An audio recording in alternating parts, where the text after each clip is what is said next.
Welcome, my non-existent viewers. This is a video idea I've had for a while now.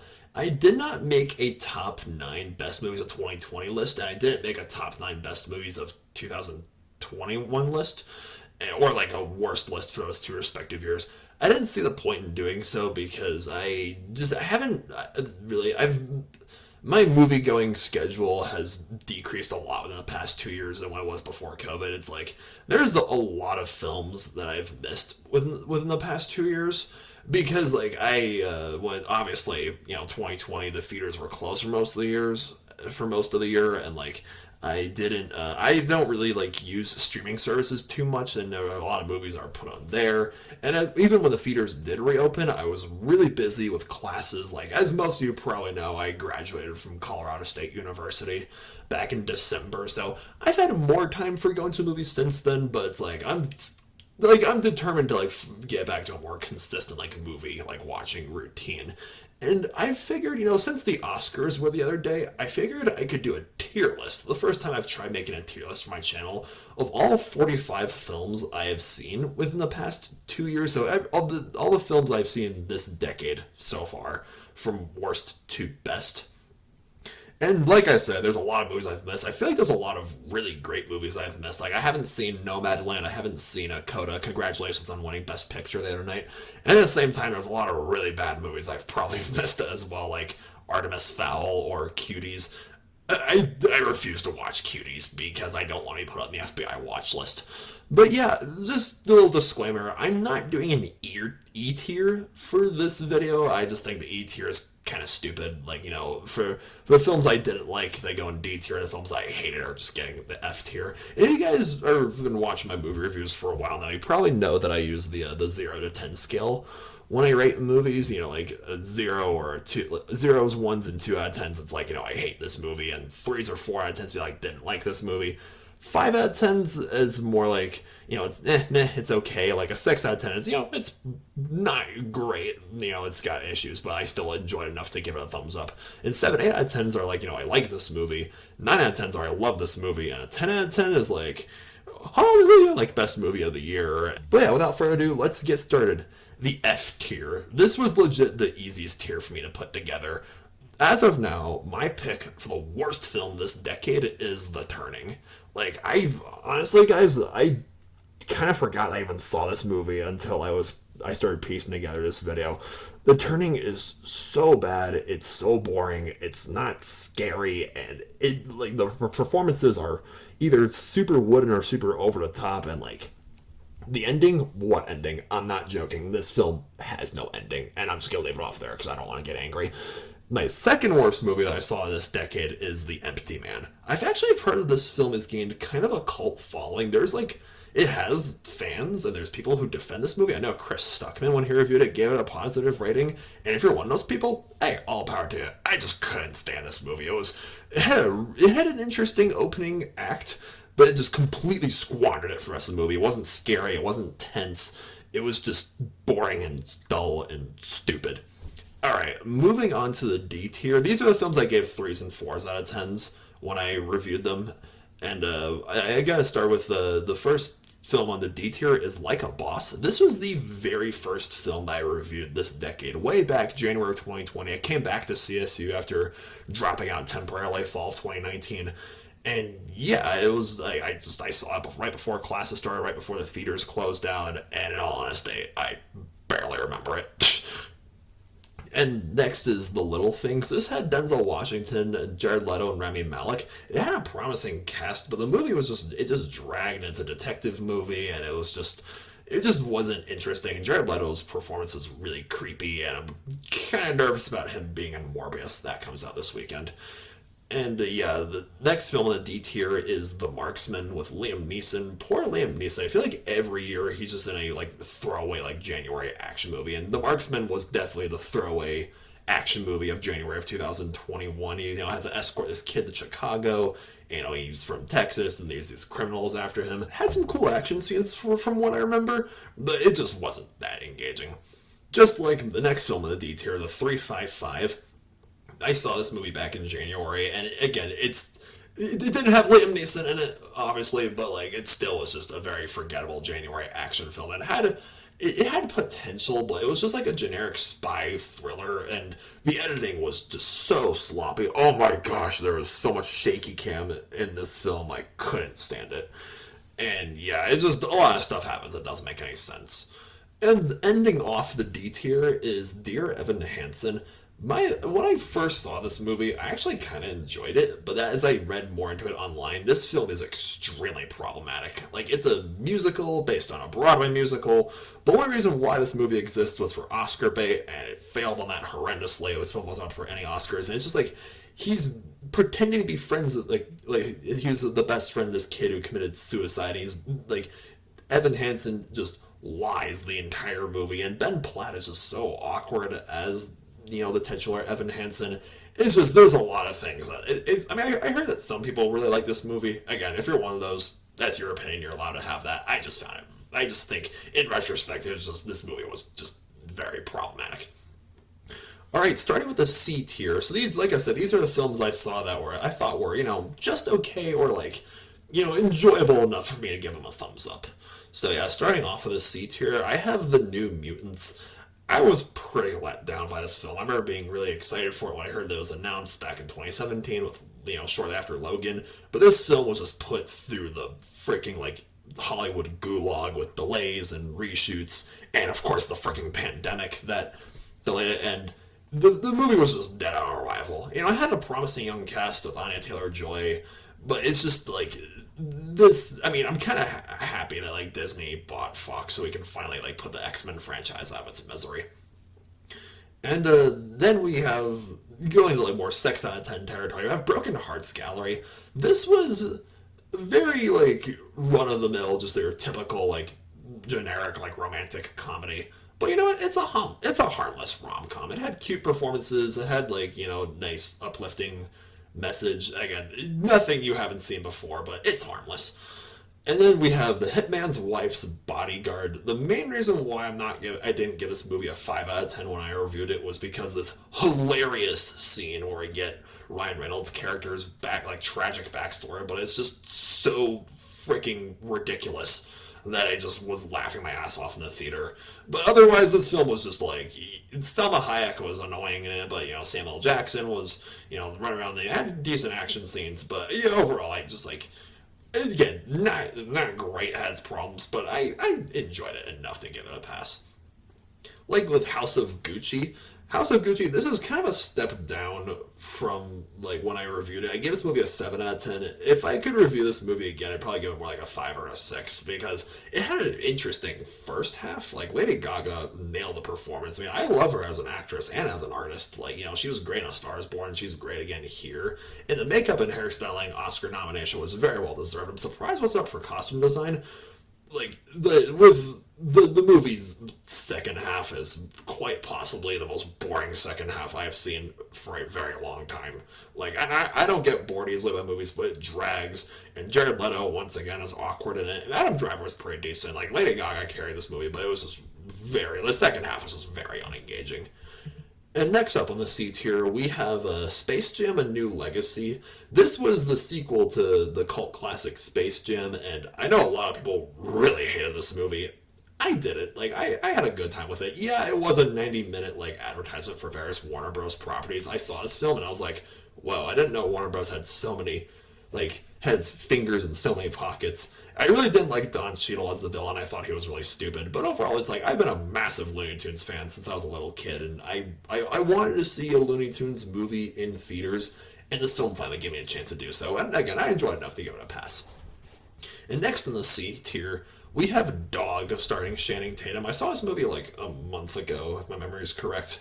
And yeah, you wouldn't be missing much if you didn't see it. But if you love dogs and if you're open-minded to some off-color humor, like I know this movie offended some people, but it's like there's certain scenes that are definitely problematic. But yeah, I had a decent time watching it. Channing Tatum's charismatic, like always.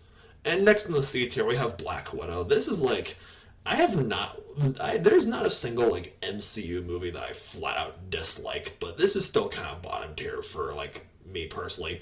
Black Widow is just the villain in this movie was stupid, and like it was 10 years too late. Like, pro tip for Marvel: make movies for your characters before killing them off. Black Widow deserved a movie years ago. We never got it, and here it is now. And it's like, yeah, I enjoyed it. Had great visuals because obviously Marvel, and yeah, decent action scenes. But there was a lot this movie did that it could have done a lot better. Just like Venom, Let There Be Carnage. I'm still disappointed that this film wasn't rated R, because like, if you've read the Venom comics, like, when your freaking anti-hero gets his superpowers by like ripping dudes' heads off, it's like, you should have some blood and gore, otherwise it just looks stupid. But once again, I still enjoyed the whole dynamic that Eddie Brock has with Venom. Their relationship, them just like bantering at each other throughout the movie, was just hilarious, and that's what saved the movie for me. And next on the C tier, we have The Hunt. This was the last film that I saw in 2020 before all the theaters closed for COVID. Like, I remember it was spring break. I was at my uncle's house, saw this movie in theaters, and then like a few days later, I tried walking in like right before St. Patrick's Day, and I was like, "What? You guys are closing down too? No!" And yeah, The Hunt was like, it was like a political satire. I can understand why this movie divided people on a lot of different like opinions, but I enjoyed it. And ending off the C tier, we have Uncharted, starring Tom Holland and Mark Wahlberg. One of my subscribers like requested me to see and review this movie, and big shout out to Daily Reacts Gaming, if my memory is correct. Yeah, this film was like, it was definitely enjoyable. Like, the action scenes, the stunts, like, I was certainly on the edge of my seat. But overall, I just think it could have been better. Definitely one of the better video game movies that we've had. I'm glad that video game movies are stepping like further in the right direction in terms of quality. Uncharted was just like, it was a passable film. Now, moving on to B tier. These were movies that like I liked, and some of these movies, like on the second half of this list, I've even considered like buying on DVD if I ever get the chance to do so. But yeah, starting off with the B tier, we have Tenet.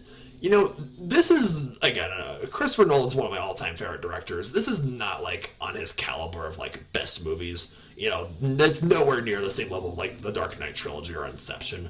But it had a really engaging premise, and just decent action scenes and decent technical work. Just everything that you expect from Chris Nolan, pretty much.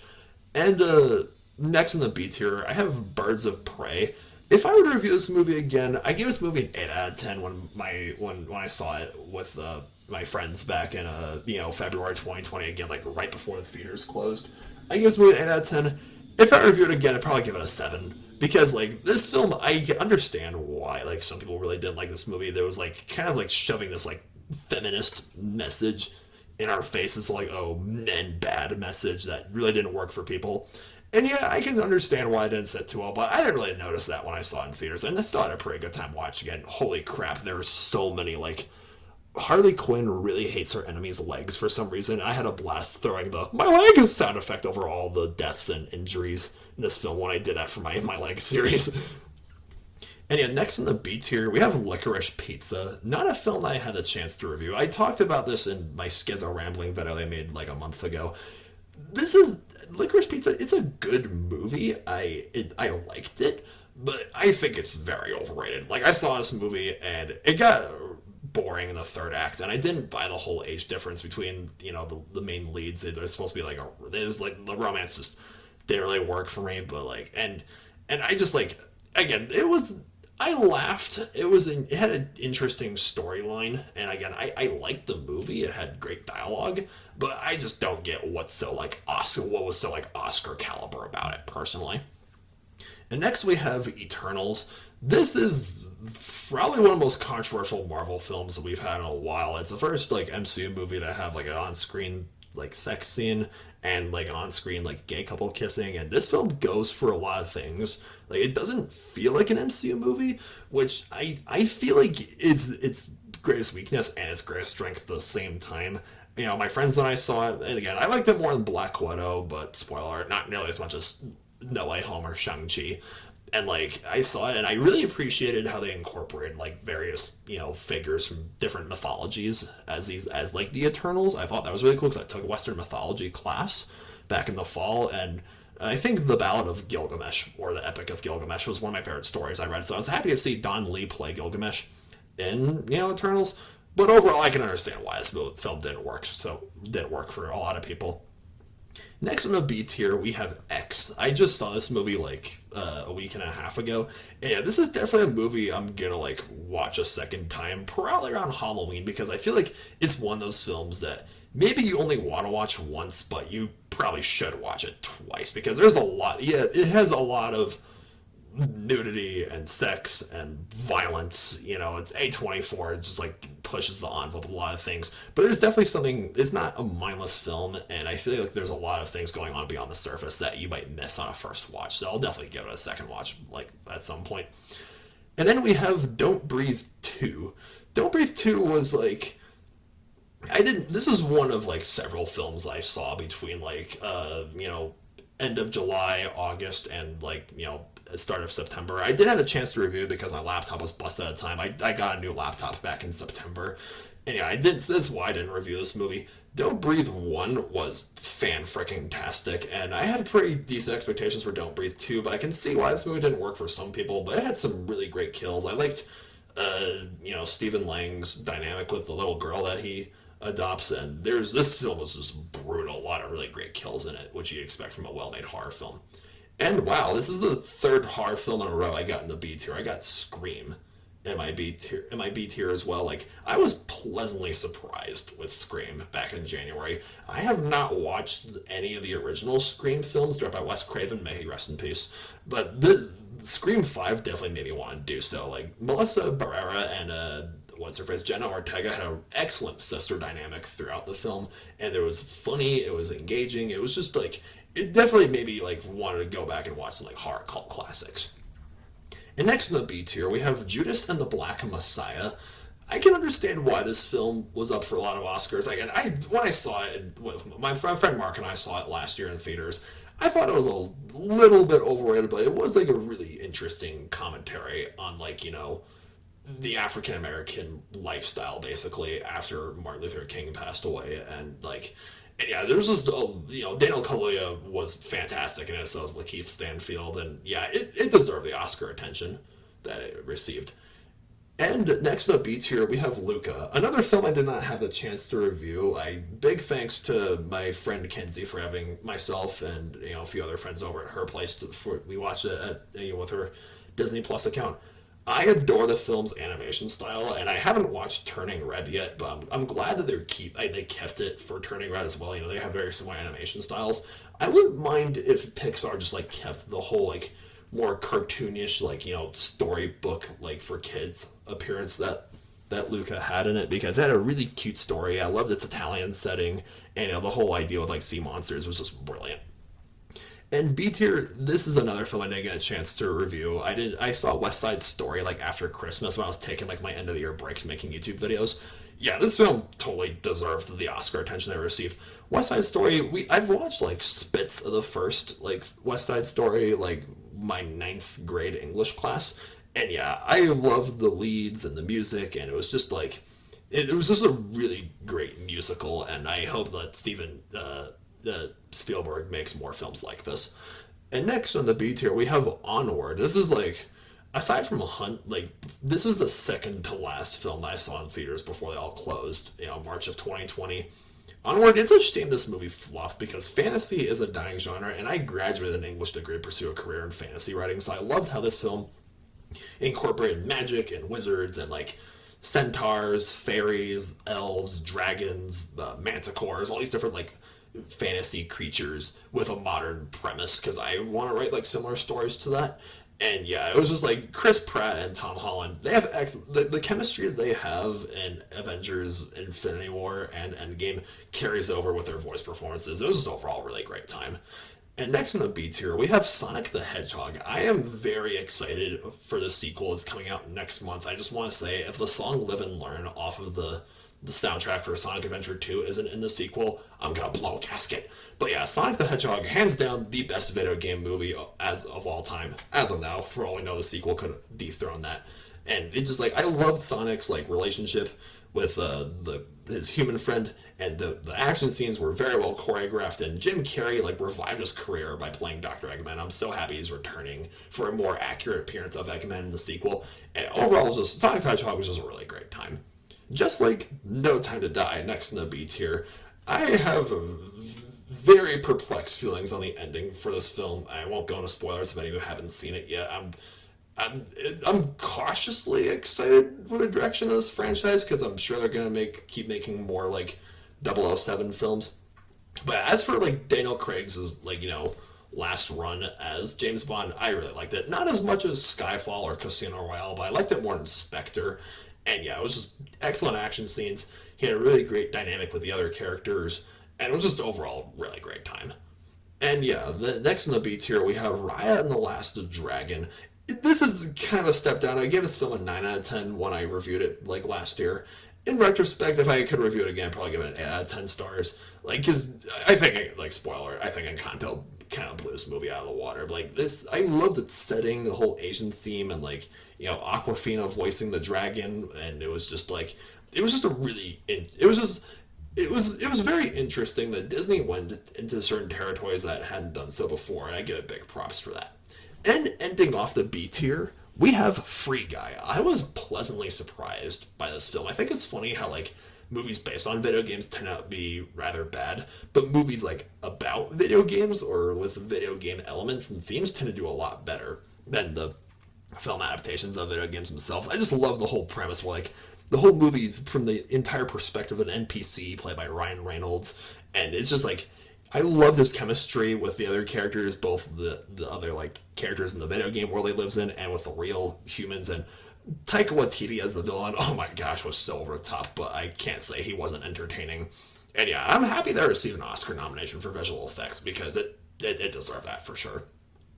All right, guys. Moving on to the A tier, these are the films that I gotta say, I love all these movies. This and the S tier films. The films I gave an S tier, I looked at it, was like, okay, I put all these movies into A tier, and I'm just gonna like have my top three into the S tier. Three movies I'm gonna be putting in the S tier, I still am not entirely sure if they truly deserve like a flawless 10 out of 10 rating. But like, I guess I gotta sit and process on that a little bit more. But yeah, starting off the A tier, Jackass Forever. Oh my again, this entire video is purely my opinion, and if you disagree with me, that's completely fine. But guys, when I saw Jackass Forever like last month, it was the hardest I laughed in a theater in a very very long time, and it just like this film really makes you uncomfortable. Like Steve-O, oh my gosh, that one scene with the bees, you are insane, and there's so much male nudity in this movie. It's cringy, but it wants you to cringe, and it succeeds in doing so. And I have to give the creators huge props for that.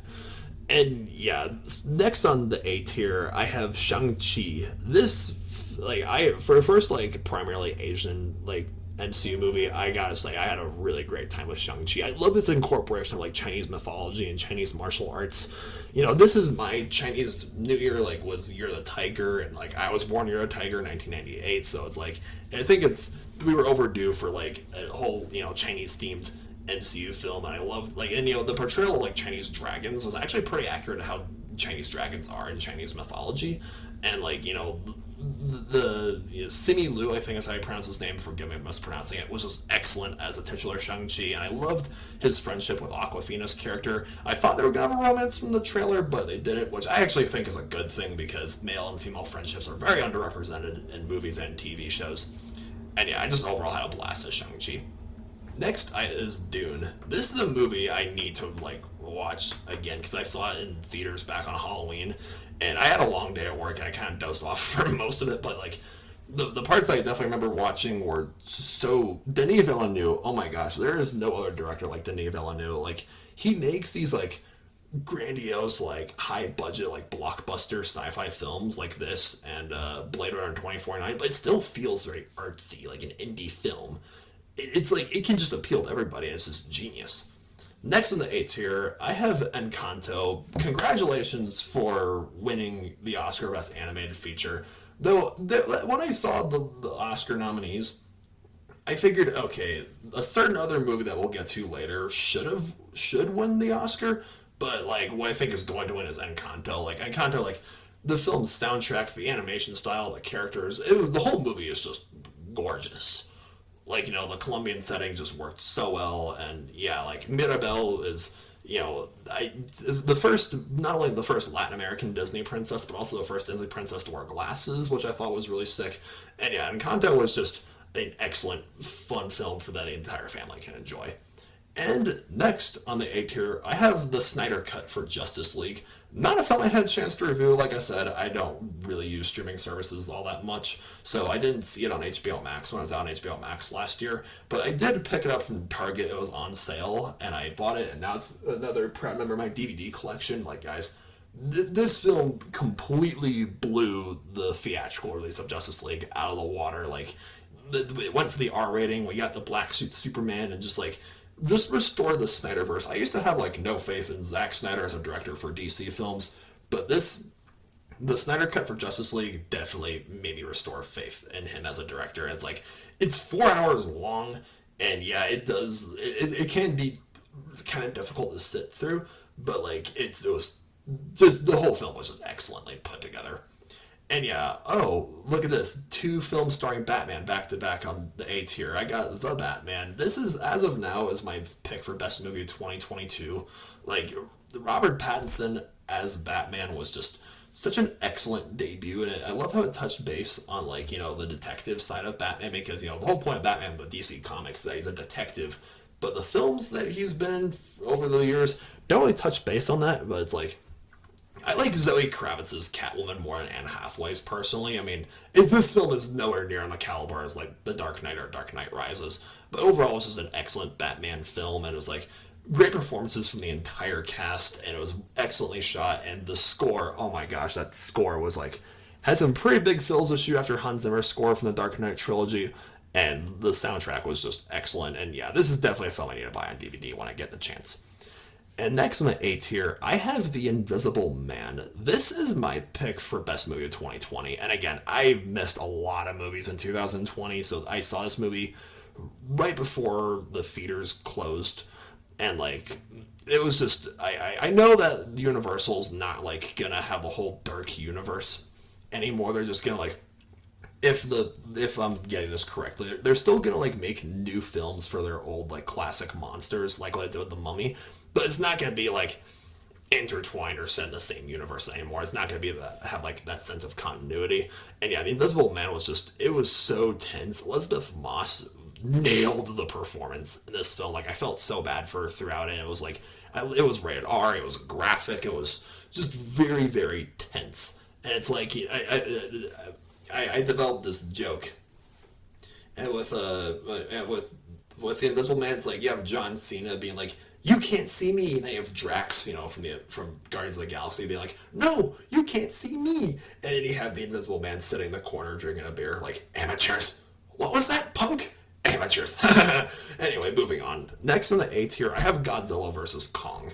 The MonsterVerse is one of the rare cases of like a film franchise that gets better after each installment. I know people kind of like, crap all over the 2014 Godzilla film. I really liked 2014 Godzilla despite its issues. I liked Kong Skull Island more, and I loved Godzilla King of the Monsters back in 2019. And I gotta say, Godzilla vs. Kong has probably the most satisfying end I've seen for these monster films. Like, the action scenes, like Godzilla and Kong's like beating each other up, and the whole like hollow world, the whole MonsterVerse has so much potential, and definitely made me want to pick up like some of the MonsterVerse comics. And I'm really excited to see what direction this franchise is going in. Like, Toho, please keep throwing money at Legendary Studios to make these darn monster movies. And next in the A tier, we have In the Heights. Like I said, Melissa Barrera, I'm so happy that her career is growing, because she nailed the performance and the song that she sings in the Heights. And Lin-Manuel Miranda, that guy is just such a genius with all the soundtracks that he touches. This is so bright and colorful, and the music was so memorable, and it's just like, overall, as of now, best musical of the decade. Again, it's for all we know, that might change by the end. We'll see what other musicals come out in the next few years, I suppose. And ending off the A tier, I have A Quiet Place Part 2. I still don't know if I prefer this or A Quiet Place Part 1, because I will say this, A Quiet Place Part 2's, like, the more tense moments had more, like, the tensest moments in the second Quiet Place film were more tense than Quiet Place Part 1's, like, more tense moments, but at the same time, Quiet Place, the first film's less tense moments were still more tense than the second film's like more tense, like less tense moments. So it's kind of like a trade off. Like, oh, these two like films balance each other out, but it's like there needs to, I would love to see a Quiet Place Part 3 because the whole like post-apocalyptic wasteland with all these blind aliens that are super good hearing it with Emily Blunt and the kids. It's just there's there's simple there's beauty in simplicity, and John Krasinski as a director, he gets it, and I had such a blast when I saw his film back in May. When with like the opening scene when they established was just probably one of, may or may not be the most impressive like opening film I've seen for any horror film, and that says a lot. All right, moving on to the S tier. These are my top three favorite movies of the decade so far, and starting off the S tier, this is a film I think, again, I'm not surprised that Encanto won the Oscar Best Animated Feature, but I think it should have gone to the Mitchells versus the Machines. Again, not if I had a chance to like do a proper review before I talked about it in my Schizo Rambling video. But yeah, my mom let me use her Netflix account, and I watched it, and I was like, Sony Animation has truly like redeemed them. They've had such a redemption arc with this film and Spider-Verse. I'm really excited for the Spider-Verse sequel that's coming out later this year. They've just gone such a long way since the Emoji Movie. Like, we can finally put that to rest because when they get it right, they get it right. The Mitchells versus Machines, I wish there were more animated films like it, but at the same time, I wish there wouldn't, so the Mitchells versus the Machines can just like stand out as its own like movie. Like, the characters, it was just, the animation style is so like I could gush about it all day long. They beautifully utilize both computer animation with some like photo animation, and it was just like, and the whole premise, the action scenes for a PG film were pretty intense, and it was funny, it was colorful, and it was just overall, as of now, my pick for best animated film of the decade. And my second best movie that I've seen this decade so far is Spider-Man: No Way Home. Like, this is definitely like up there for like best MCU movies, which that says quite a bit. Tom Holland, Tobey Maguire, and Andrew Garfield, the three Spider-Men we've had within the past 2 decades, all coming together, did such an amazing job. I will say this: the main reason why I don't put it at number one like most other people do is because again, these are not like legitimate issues of the film. They're just missed opportunities. There's some characters I really wanted to see more of, but we didn't, and it was probably one of the most emotional MCU films. Again, I'm not gonna go into spoilers for anyone who hasn't seen it yet, but it's like it was heartbreaking in a few scenes, but it was funny in a few scenes because Tom Holland with Ned and Zendaya, just they all like bounce off each other's energies excellently. Same thing with Doctor Strange. The visuals, the action scenes, and the villains, the various Spider-Man villains that appear were just it's just excellence. Now, my personal favorite film, and again, if you disagree with me on this, that's completely okay. My favorite movie of this decade so far, the top of the S tier, has to be also my favorite DCEU movie, and that is James Gunn's sequel for Suicide Squad. I bought this movie, I saw this movie in theaters back in August.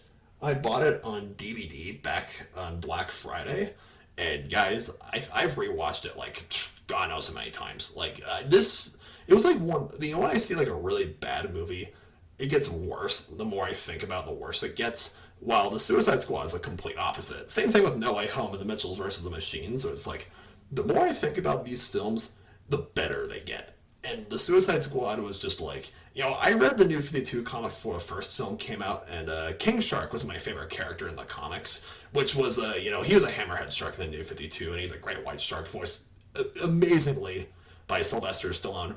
Not surprised, but I was pretty bummed out when I found this film received no Oscar nominations. There should be a category for best voice performance or best motion capture performance, and they should have put Sylvester Stallone for a nomination as Nanaue, the King Shark. It's the action scenes, the R rating, it just embraces the anarchistic nature of the comics with these super villains, and everyone just worked so that the chemistry between all the different like supervillains was just so excellent. Like the performances, the dialogue, and like Viola Davis as Amanda Waller, like holy crap! It's like the DCU films, they really don't get their villains right, but they sure as heck got Amanda Waller and Starro right as the main antagonists. And like it was surprisingly emotional, even political at a few scenes. Like, you know, everyone has like their tragic backstories. It's just crazy to me how like a team of supervillains, you got Bloodsport, Polka Dot Man, Ratcatcher 2, Harley Quinn, Peacemaker, Nanaue, and like you got Boomerang and Joel Kinnaman playing Rick Flag. It's like they're all more relatable than the superheroes like Batman and Superman and Wonder Woman and Aquaman. It's like, and it's just it was poetic and a memorable soundtrack. Like I could probably talk about this movie like all day. And by the way, Ratcatcher 2, like played by Daniela Melchior, please, I really hope Daniela Melchior's career like grows after this. I haven't watched the Peacemaker TV series on HBO Max, but there should totally be like a buddy cop comedy between Ratcatcher 2 and King Shark. I would kill to see that happen. Oh my gosh, that'd be amazing. And yeah, it's like when I see, you know, Robert Downey Jr., I see Iron Man. When I see Chris Hemsworth, I see Thor. And when I see Gal Gadot, I see Wonder Woman. And when I see Jason Momoa, I see Aquaman.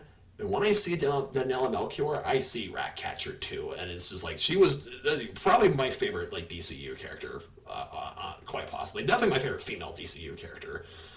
But yeah, it's like, she was just the heart and soul of the film. Same thing with King Shark. He's just so cute. Like, you know, I post this on my Instagram page. He's like holding a book upside down. He's like, so smart me. Enjoy books so much. Again, my major was English. That was literally me whenever I forgot to do the assigned reading for any of my English classes. I had to pretend not to know what I was talking about in class. And yeah, it was just, the whole film was just excellence, start to finish.